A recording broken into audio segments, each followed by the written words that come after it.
أشهد أن لا إله إلا الله وحده لا شريك له وأشهد أن محمدا عبده ورسوله يا أيها الذين آمنوا اتقوا الله حق تقاته ولا تموتن إلا وأنتم مسلمون يا أيها الناس اتقوا ربكم الذي خلقكم من نفس واحدة وخلق منها زوجها وبث منهما رجالا كثيرا ونساء واتقوا الله الذي تساءلون به والأرحام إن الله كان عليكم رقيبا يا أيها الذين آمنوا اتقوا الله وقولوا قولا سديدا يصلح لكم أعمالكم ويغفر لكم ذنوبكم ومن يطع الله ورسوله فقد فاز فوزا عظيما أما بعد فإن أحسن الكلام كلام الله وخير الهدى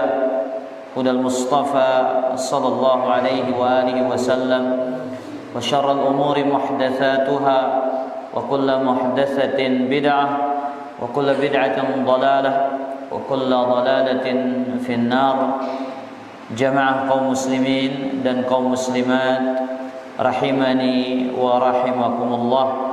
Alhamdulillah, kembali kesempatan malam niki kita duduk dalam majlis kitab Bulughul Maram, kembali pada kitab Al-Jami', membahas tentang Kitabul Birri Wassilah, yang mana tidak lain tujuan kita kembali duduk mendengarkan hadis-hadis Rasulullah sallallahu alaihi wasallam, yang mana Al-Quran dan Sunnah Nabi alaihi salatu wassalam merupakan sebab inti dan sebab utama hidupnya hati seorang hamba, sebagaimana yang Allah terangkan di dalam Al-Quranul Karim, ya ayyuhalladzina amanu istajibu lillahi walirrasul idza da'akum lima yuhyikum. Wahai orang-orang yang beriman, istajibu lillah, penuhilah panggilan Allah dan panggilan Rasulnya jikalau keduanya menyuruh kalian lima yuhyikum, kepada perkara yang memberikan kehidupan pada hati kalian. Maka hati yang hidup adalah hati yang hidup dengan Al-Quran dan Sunnah, hati yang disirami dengan ayat-ayat Allah Tabaraka wa Ta'ala, hati yang selalu bahagia dan senang mendengarkan sabda-sabda Rasulullah sallallahu alaihi wa alihi wasallam. Salawat dan salam semoga senantiasa tercurahkan kepada baginda Nabi tercinta, baginda Nabi besar Muhammad sallallahu alaihi wa alihi wasallam. Qala al-muallif rahimahullahu hafizahullahu ta'ala, ma jaa fi ithmi qati'ir rahim. Hadis yang datang yang menjelaskan dosa orang-orang yang memutuskan silaturahmi. Wa an Jubair bin Mut'im radhiyallahu ta'ala anhu, dari Jubair ibnu Mut'im, semoga Allah meridai beliau, qala Rasulullah sallallahu alaihi wasallam, beliau mengatakan, Nabi sallallahu alaihi wasallam bersabda, la yadkhulul jannata qati'un, yani qati'a rahimin, muttafaqun alaih. Tidak akan masuk ke dalam surga seseorang yang memutuskan tali silaturahminya. Hadis ini adalah hadis muttafaqun alaih. Hadis ini diriwayatkan oleh salah seorang sahabat yang bernama Jubair ibnu Mut'im, sahabat yang mungkin saja tidak dikenal, tidak sepopuler, semasyhur sahabat-sahabat yang lain sekelas Abu Bakar, Umar, Utsman, Ali, dan 10 sahabat yang dijamin masuk surga. Dan beliau sahabat yang ayahnya memiliki andil yang besar membela dakwah Nabi alaihi salatu wassalam di kota Makkah. Di saat Nabi kita alaihi salatu wassalam diboikot, ya, para Nabi dan para sahabatnya radhiyallahu ta'ala diasingkan di sebuah lembah. Orang-orang yang memperjuangkan Islam di awal mula munculnya cahaya Islam, ya, di antara yang membela Nabi kita SAW pada saat itu adalah ayahandanya Jubair ibn Mut'im yang bernama Mut'im ibn Adi. Beliau salah satu yang merobek, ya, perjanjian-perjanjian yang tertulis yang berkaitan dengan pemboikotan orang-orang Quraisy terhadap Nabi SAW dan dakwahnya. Makanya pada perang Badar Nabi sampai berkata tentang bapaknya Jubair bin Mut'im ini. Apa katanya para jamaah? Apa yang diucapkan oleh Nabi tentang jasa sang Mut'im ibn Adi ini? Lau kana al-Mut'im ibnu Adi hayyan, jikalau sekiranya Mut'im ibn Adi ini masih hidup, wa kallamani fi haula'in natna, kemudian beliau melobi saya agar saya membebaskan orang-orang yang kotor ini, la taraktuhum lahu, maka aku akan menerima lobiannya.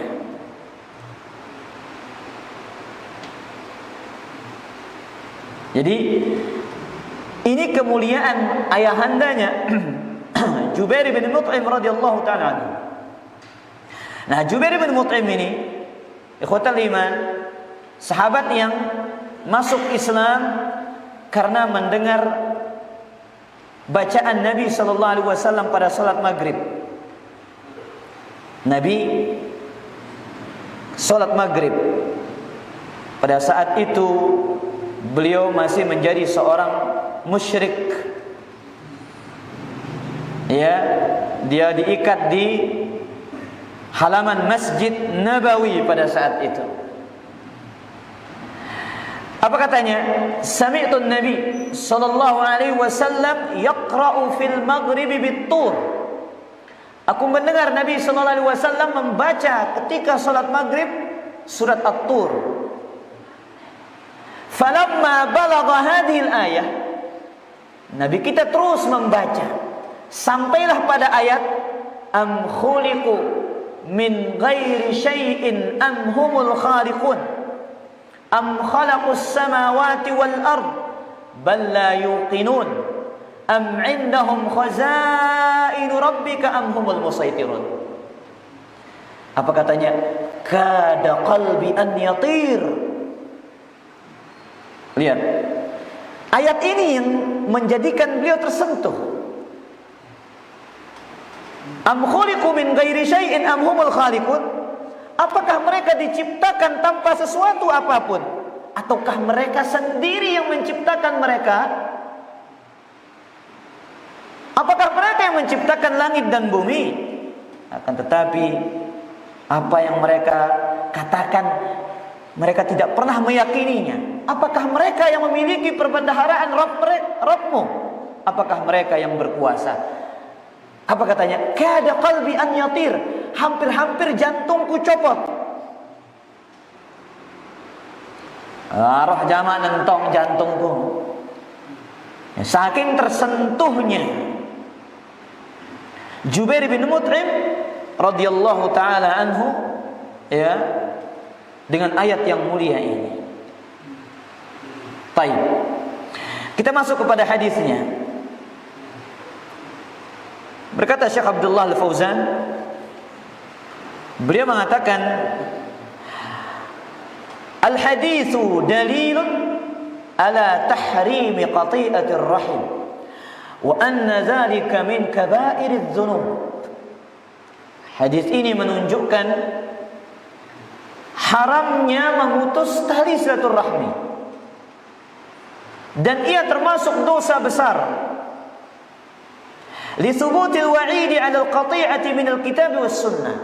Sebagaimana yang telah ditetapkan ancaman atas memutuskan tali silaturahmi dari Al-Qur'an dan Sunnah. Al-Imam Az-Zahabi dalam kitabnya Al-Kabair menyebutkan dosa nomor 43. Dosa nomor 43 adalah memutuskan tali silaturahmi. Guyak kata remehang yang nengka ini. Aduh, nomor petang dasar telu masih jan. Ya, nomor 40 telu. Ini ngumbe-ngumbe wah kah. Kata Anas bin Malik radhiyallahu anhu, "Innakum lata'maluna a'malan hiya adaqqu fi a'yunikum min asy-sya'r." Sesungguhnya kalian melakukan dosa-dosa hiya fi a'yunikum, dalam pandangan mata kalian. Kalian menganggap dosa-dosa itu lebih tipis daripada urat bulu. Wa in kunna la na'udduha ala ahdi Nabi sallallahu alaihi wasallam minal mubiqat. Sedangkan kami di zaman Nabi sallallahu alaihi wasallam menganggap itu bagian dari dosa yang sangat besar dan membinasakan. Kita di zaman ini terlalu banyak meremehkan para jamaah. Aduh bro, nyandak bangkat ya ngumbe-ngumbe kah? Kedi untungnya masih aja. Kita terlalu banyak meremehkan. Kita terlalu banyak mengentengkan. Para sahabat menganggap dosa yang lebih tipis daripada urat bulu, kami anggap di zaman Nabi perkara-perkara yang membinasakan.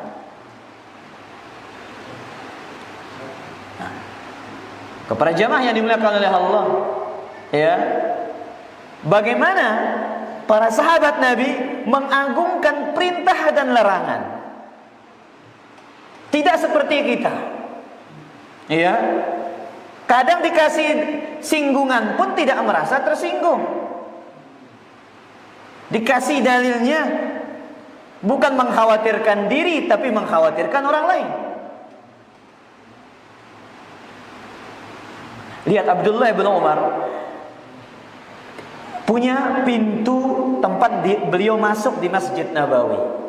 Kemudian Nabi katakan dalam Sunan Nabi Daud, "Lau tarakna hadzal baba lin-nisa." Wahai Abdullah bin Umar, coba kita tinggalkan pintu masjid ini khusus untuk para wanita. Tunina tama lengan tene. Biarkan perempuan ibu-ibu tamal dengan tini, kata Nabi kepada Abdullah bin Umar. Qala Nafi' mengatakan, ya, Abdullah bin Umar tidak pernah masuk lagi melalui pintu itu sampai beliau meninggal dunia. Timak dek nara dengan nina tamal dengan tono.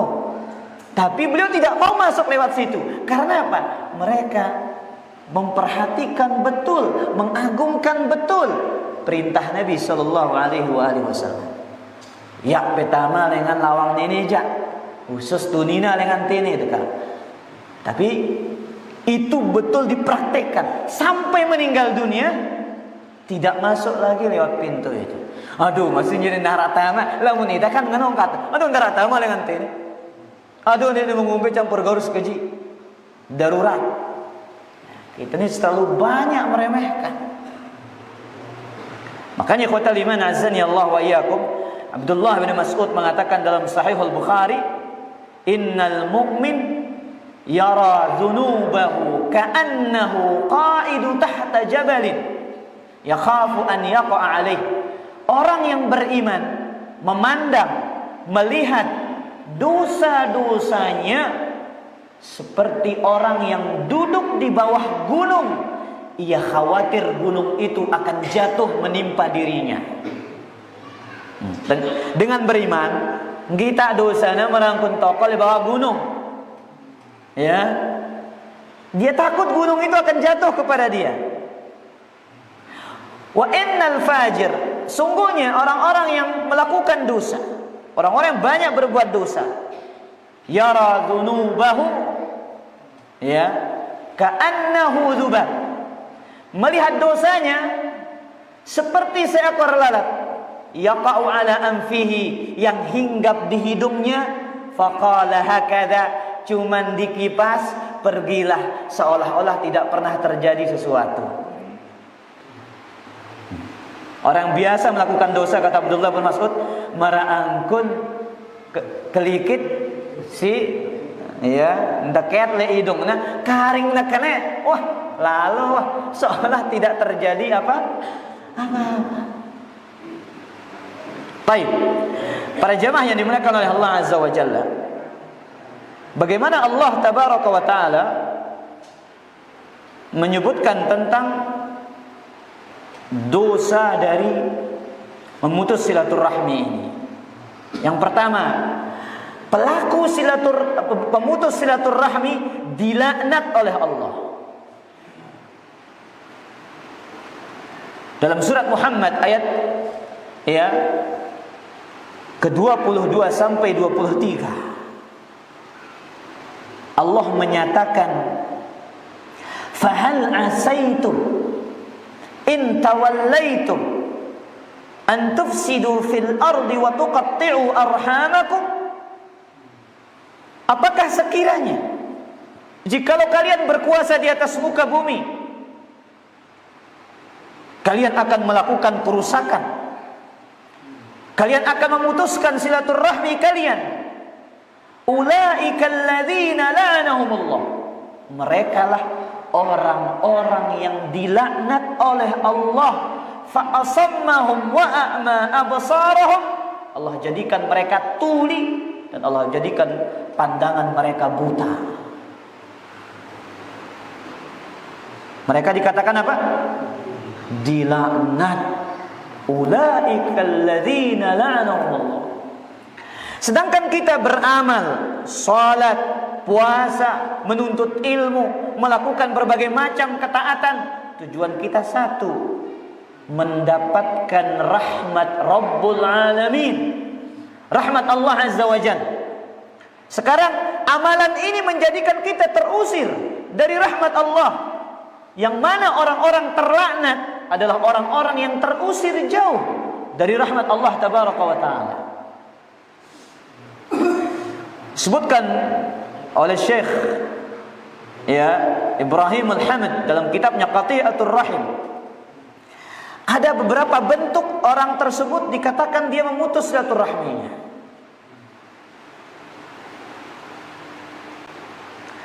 Wa min mazahiri qati'atir rahim, kata beliau, di antara bentuk seorang itu memutus silaturahmi, an tajida ba'dhan nas mimman ataahu Allahu ilman wa da'watan yahrisu ala da'watil ab'adin wa yaghful aw yataghafal an da'watil aqrabin.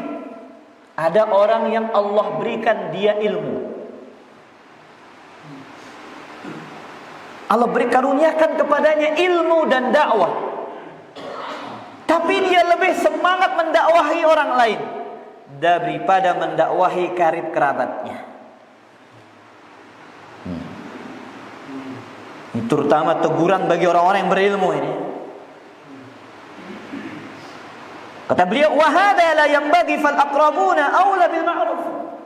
Orang yang terdekat hubungan darahnya dengan kita, karib kerabat kita, sanak saudara kita, famili kita, mereka yang lebih berhak kita ajarkan kebaikan sebelum kita mengajak dan mengajarkan orang lain.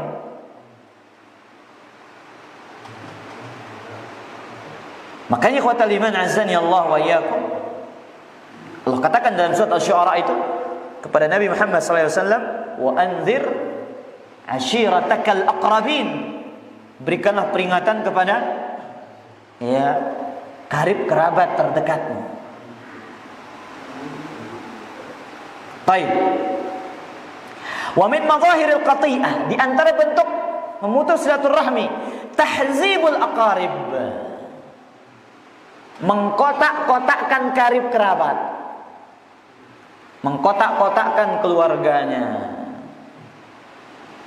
Wa tafriqi syamlahu wa tafriqi syamlihim. Kemudian memecah belah persatuan mereka. Ya. Ini jadi menangku ini, ton jari sudah menangku. Ini jaya. Di kotak-kotakkan dia. Ini jana. Ya tahu ya bersama ton. Ini jin tidak tahu. Ini mengkotak-kotakkan, tidak boleh. Ya. Semua harus diratakan. Dia mau baik sama kita, enggak baik sama kita, tetap harus disambung silaturahminya. Makanya Nabi SAW mengatakan, laisal wasilu bil mukafi. Bukan dikatakan orang menyambung silaturahmi itu apabila dia menyambung secara sepadan. Timbal balik. Ia nyambung, kita nyambung. Bukan begitu. Walakinnal wasil, hakikat yang menyambung silaturahmi, alladzi idza quti'a rahimuhu wasalaha. Ya, karib kerabatnya memutuskan silaturahmi dia, tapi dia tetap berusaha untuk menyambungnya. Ini dia para jamaah, bukan malah mengkotak-kotakkan, bukan malah memecah-mecah belah antara keluarga. Terutama para jamaah yang dimuliakan oleh Allah, disebutkan oleh Syekh di sini, terkadang terputusnya silaturahmi itu di antara sebabnya, kata Syekh, takhiru qismatil miras, telatnya dibagi harta warisan. Ini biasa. Salah satu sebab terputusnya apa? Silaturahmi. Ini banyak kejadian pada jamaah. Ya, apalagi warisan itu warisan tuan takur, bangket goar, kepeng luwe. Nah, benar tak ada wah ini jan. Ya, saling sikut. Ya, pelih sekeji, salah pembagian. Ya, akhirnya apa? Bermusuh, saling tidak tegur sapa. Subhanallah. Makanya para jamaah, luar biasa syaitan. Setan itu putus asa dia. Orang-orang Arab menyembah dia, sebagaimana dalam Sahih Muslim itu, inna syaitan qad aisa an ya'buduhul Arab, an ya'buduhul musallun fi jaziratil Arab. Setan itu putus asa untuk disembah oleh orang salat di negeri, di jazirah Arab. Walakin fit tahrish bainahum, akan tetapi memecah belah hati di antara mereka. Ya. Ini para jemaah, ini setan ngampun. Kita ini kadang serba sensitif hati kita gara-gara setan ini sekarang. Ini hebatnya. Arah masalah sekeji pen batur ya seling sahabat. Padahal masalah kecil. Akhirnya jadilah hati itu seperti tisu. Digoreng sedikit luka. Ya, apa antum lihat tisu itu? Digedingin sedikit apa? Ya, akan jatuh butir-butirannya. Apalagi kena air, apalagi lebih keras lagi disentuh, dirobek, begitu akan cepat dia robek. Gara-gara apa para jamaah? Gara-gara syaitan ingin merusak hubungan sesama manusia ini. Makanya dalam hadis itu, ya, anak buah iblis yang paling hebat itu siapa? Yang mampu menceraikan antara siapa? Suami dan istrinya. Kau ini anak buah yang paling hebat, kata bos. Karena dia mampu mencerai-beraikan hati manusia. Baik, kemudian ikhwatal iman azani Allah wa iyyakum. Allah juga menyebut orang-orang yang memutus silaturahmi ini dengan al-fasiqun, al-khasirun, orang fasik yang rugi. Satu dilaknat. Dua, fasik, rugi. Sebutkan dalam surat Al-Baqarah ayat 26 sampai 27. Allah mengatakan, "Wa ma yudhillu bihi illa al-fasiqin." Tidaklah Allah menyesatkan dengannya kecuali orang-orang fasik. Alladzina yanquduna ahdallah. Mereka yang merusak perjanjian Allah min ba'di mitsaqihi, setelah ia dikokohkan. Wa yaqta'una ma amara Allah bihi an yusal. Dan mereka memutuskan apa yang Allah perintahkan untuk disambung. Mana? Silaturahmi. Wa yufsiduna fil ard. Dan mereka melakukan kerusakan di atas muka bumi. Lihat, pelaku pemutus silaturahmi ini disebut apa? Yufsiduna fil ard, melakukan kerusakan di atas muka bumi. Ulaika humul khasirun. Merekalah orang-orang yang rugi.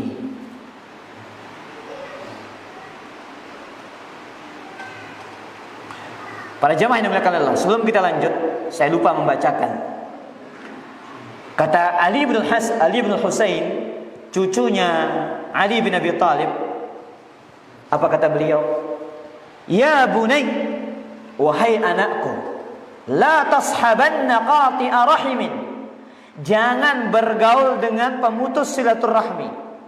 Fa inni wajadtuhu mal'unan fi kitabillah fi thalathati mawatin. Karena sesungguhnya aku melihat pemutus silaturahmi ini dilaknat di dalam Al-Quran sebanyak 3 kali. Telu kali para jamaah. Dalam surat Muhammad tadi ayat ke-22 sampai 23. Itu yang pertama, maksud cucunya Ali bin Husain, ibnu Ali bin Abi Thalib. Jangan bergaul, jangan berteman dengan pemutus silaturahmi, karena aku mendapati mereka ini dilaknat di dalam Al-Quran itu 3 kali. Pertama surat apa tadi? Muhammad ayat ke-22 sampai 23. Yang kedua surat Ar-Ra'd ayat ke-25. Allah katakan, walladzina yanquduna ahdallahi min ba'di mitsaqihi wa yaqta'una ma amara Allahu bihi an yusal wa yufsiduna fil ard ulaika lahumul la'nah wa lahum su'ud dar. Mereka yang merusak perjanjian Allah setelah dikokohkan dan memutuskan apa yang Allah perintahkan untuk disambung dan melakukan perusakan di atas muka bumi, merekalah yang dilaknat, walahum su'ud dar, dan mereka yang memiliki seburuk-buruk dan sejelek-jelek tempat kembali.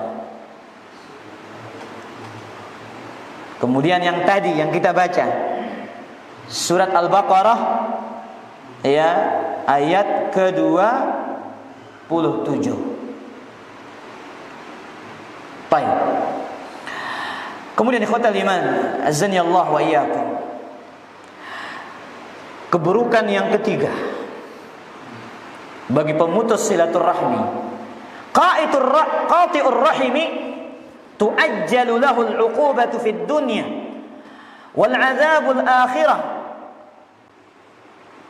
Orang yang melakukan memutus silaturahmi akan disegerakan hukumannya di dunia dan di akhirat.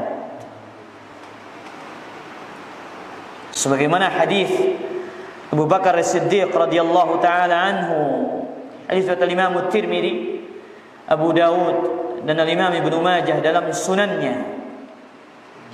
Kata Nabi sallallahu alaihi wasallam, "Ma min dzambin," tidak ada suatu dosa, "ajdaru an yu'ajjilallahu li sahibihi bil 'uqubah," yang paling pantas untuk disegerakan hukumannya oleh Allah fid dunya, di dunia, wa ma yaddakhiru lahu fil akhirah, dan akan disimpan juga hukumannya di akhirat.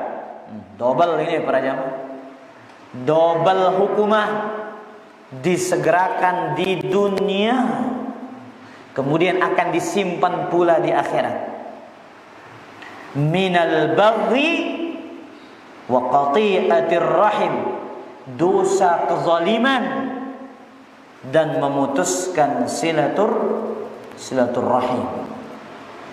Allahu akbar. Maka para jamaah yang dimuliakan oleh Allah, berbagai macam cara Allah berikan mereka hukuman. Allah Maha tahu hukuman yang pantas bagi mereka. Mungkin Allah letakkan rasa was-was, rasa takut di dalam hatinya. Mungkin saja Allah campakkan rasa kekhawatiran di dalam hatinya. Mungkin saja Allah campakkan rasa ketidaktenangan, ketidakketentraman di dalam hatinya. Allah Maha mampu untuk menghukum dia. Nah, kalau antum ingin tahu, tinggal dicoba saja. Ya, Samsul, namun temennya tahu hukuman ini, coba ya.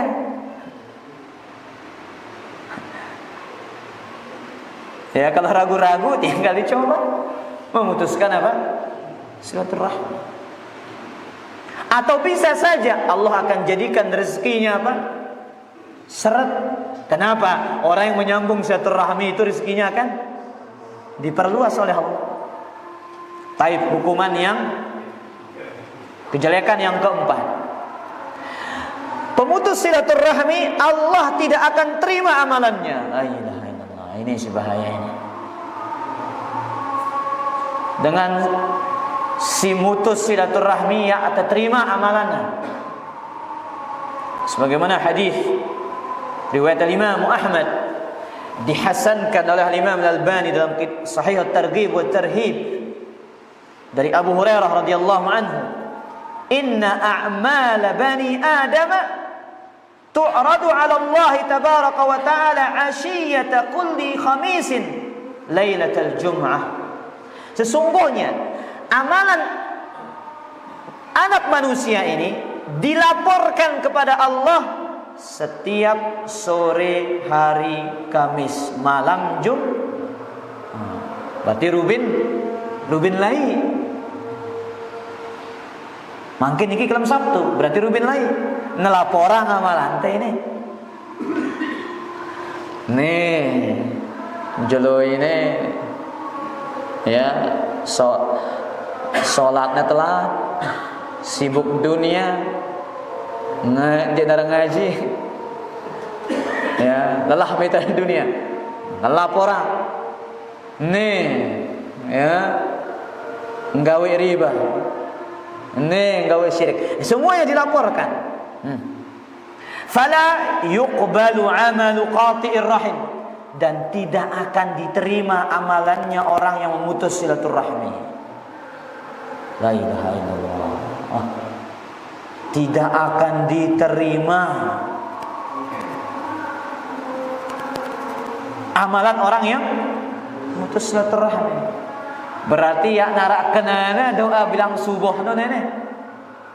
Allahumma inni as'aluka ilman nafi'an wa rizqan thayyiba wa amalan mutaqabbala. Iya pengendang tan ini para jamaah lagu batalang teh si memutuskan silaturahmi.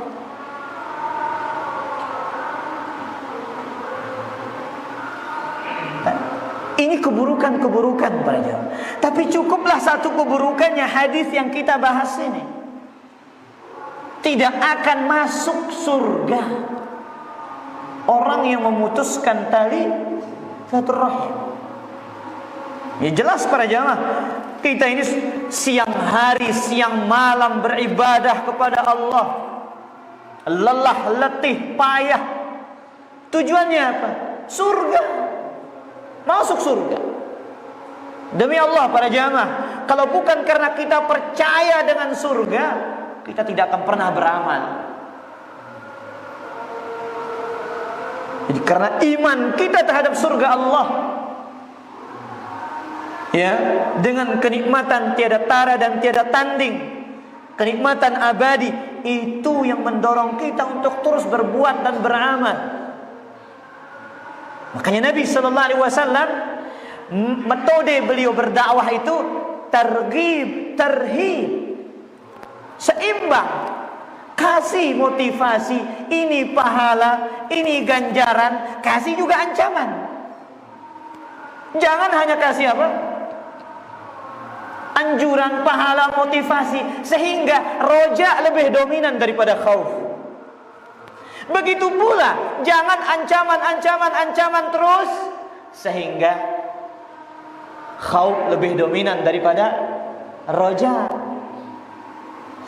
Sedangkan al-khawf war raja ibarat sayap seekor burung yang apabila dia seimbang, burung itu akan terbang dengan sempurna.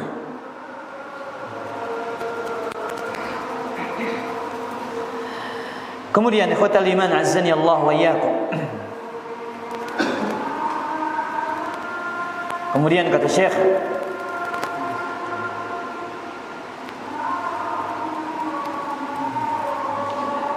ma jaa fi nususil kitab was sunnati minal wa'id.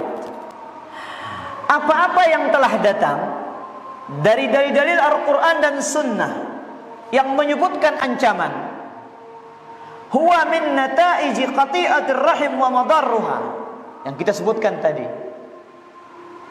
Nah, apa sebut berapa Paris? Satu, pemutus silaturahmi. Dilaknat, 1, 2. Tidak masuk surga, dilaknat. Orang-orang yang rugi, orang-orang yang tidak diterima amalnya. Semua ini adalah hasil dari apa? Memutuskan silaturahmi. Ini mudaratnya, ini bahayanya. Fa fil qati'ah inqita'us sila billah. Orang yang memutuskan silaturahmi, hakikatnya dia telah memutuskan hubungannya dengan Allah. Kenapa? Dia dilaknat. Nah, di tadi, orang yang dilaknat, hakikatnya ia metu hubungannya dengan Allah. Karena apa? Rahmat itu yang menghubungkan kita dengan Rabbul Alamin tabaraka wa ta'ala. Wa qati'atur rahim tusirul adawah. Dan memutuskan silaturahmi ini mengobarkan api permusuhan, saling gedekan. Wa turisul ahqad, mewariskan rasa iri. Wa taqta'u awasir al-alaqat al-ijtima'iyyah baina afrad al-usar, memutuskan hubungan-hubungan sosial antara anggota-anggota keluarga. Ini dari sisi dunia yang terakhir ini, para jemaah. Hubungan kekeluargaan seda. Tapi yang lebih berat daripada itu adalah apa yang telah diancam oleh Allah dan Rasulnya. Itu yang lebih berat bagi kita. Karena kaitannya dengan apa? Keselamatan akhirat. Dunia hanya sementara, para jamaah. Tidak ada orang sengsara selama-lamanya. Tapi kalau akhirat, kalau tidak masuk surga, maka mereka lah orang-orang yang pasti merugi. Sudah kumandangkan azan, silakan kita azan dulu, baru kita lanjutkan dengan beberapa pertanyaan atau tanya jawab kalau memang ada yang bertanya.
Alhamdulillah, salatu wassalamu ala Rasulillah wa la hawla wa la quwwata illa billah.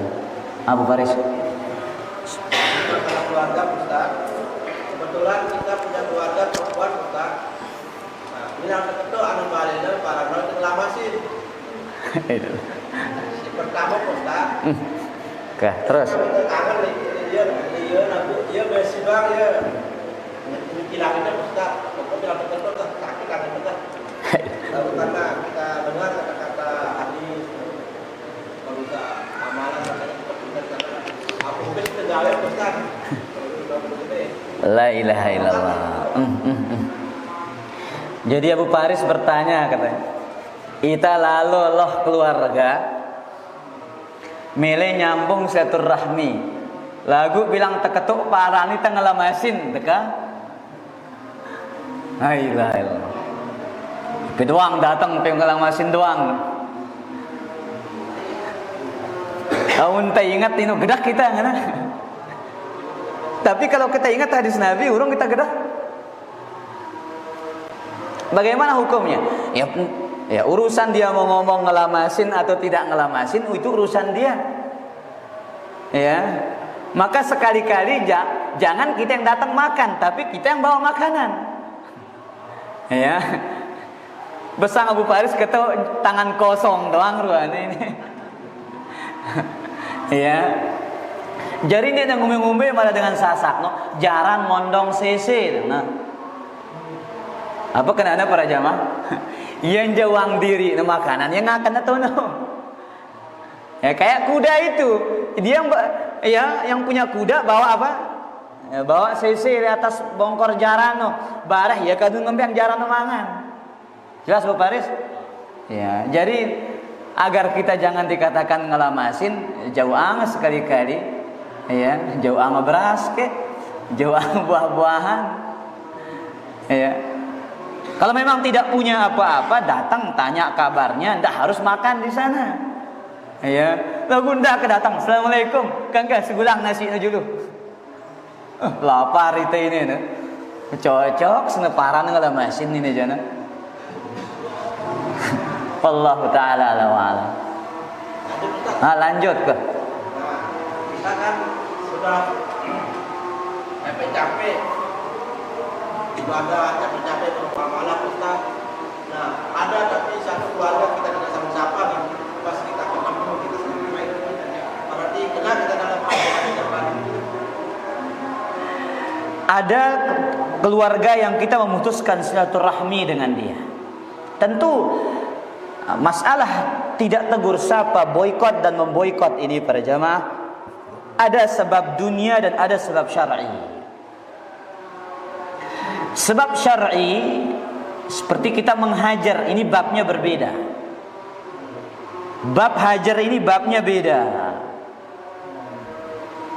Tapi hajar ini disebutkan oleh Syekhul Islam Ibnu Taimiyah berbeda prakteknya satu orang dengan orang yang lain. Ada orang yang memang kalau dihajar, kalau diboikot, dia semakin menjadi-jadi, hajar itu nggak bermanfaat untuk dia, maka nggak pas untuk dia dihajar. Tapi hukum asalnya hajar itu disyariatkan. Ketika seseorang itu melanggar aturan agama, dinasehati nggak mempan-mempan, akhirnya kita lakukan praktek apa? Praktek hajar, boikot, tidak ditegur, tidak disapa. Dan tidak dibatasi dengan 3 hari, sebagaimana penjelasan Imam Nawawi dalam Syarah Sahih Muslim. Yang dibatasi dan Imam Nawawi itu kalau urusan dunia dia nak kanggo lebih dengan telu jelong. La yahillu li muslimin an yahjura akhahu fawqa 3. Tidak halal bagi seorang muslim tidak bertegur sapa, dia memboikot saudaranya lebih dari 3. Jelas Pak Faris? Nah, wallahu taala a'lam. Abu Miqdad. Saya orang bukan. Masih mikir. Bedanya dengan silaturahmi siapa saja kan kira-kira kelompok yang termasuk di dalamnya wajib membina hubungan silaturahmi. Kemudian yang kedua Ustaz, apakah termasuk silaturahmi yang Ustaz karena sering kita melakukan istilahnya kalau kita sekarang itu reuni lah Ustaz. Tapi ini termasuk silaturahmi Ustaz. Baik. Pertanyaan pertama, siapa saja karib kerabat yang wajib disambung silaturahminya? Ada 3 pendapat para ulama dalam masalah ini. Yang pertama, hubungan mahram. Yang ada hubungan mahram itu yang wajib. Kemudian pendapat yang kedua mengatakan hubungan warisan. Hubungan yang ketiga, ini pendapat ulama Syafi'i, ya, karib kerabat yang kita miliki hubungan nasab, entah ada hubungan mahram atau tidak, atau entah ada hubungan warisan atau tidak. Dan para ulama berbeda dalam merojihkan. Sebagian merojihkan pendapat yang pertama yang mengatakan bahwasanya yang wajib disambung itu adalah yang memiliki hubungan mahram, dan ini yang sudah kita jelaskan juga, dan ini yang lebih lebih kuat pendapatnya, yang ada hubungan mahramnya itu yang wajib, sisanya itu adalah hukumnya dianjurkan. Wallahu taala a'lam. Kemudian yang kedua, apakah reuni itu bagian dari silaturahmi? Reuni itu bukan bagian silaturahmi, tapi bagian apa? Bagian dari hanya saling berkunjung dan bertegur sapa. Maka sudah kita katakan, definisi silaturahmi dijelaskan oleh para ulama dahulu itu kaitannya dengan orang yang kita memiliki hubungan hubungan rahim. Adapun yang tidak ada hubungan rahim dengan kita, hubungan nasab, maka bukan dikatakan silaturahmi, tapi namanya ziarah atau ziarah. Bahasa kerennya reuni, berkunjung. Maka mau kemana? Silaturahmi dulu. Padahal aneh bater bisnis. Salah, bukan silaturahmi, tapi dikatakan apa? Ziarah, berkunjung. Kalau silaturahmi kan itu bahasa Arab, ar-rahim, silah, menyambung, ar-rahim, rahim, artinya yang punya hubungan nasab. Allah taala a'lam.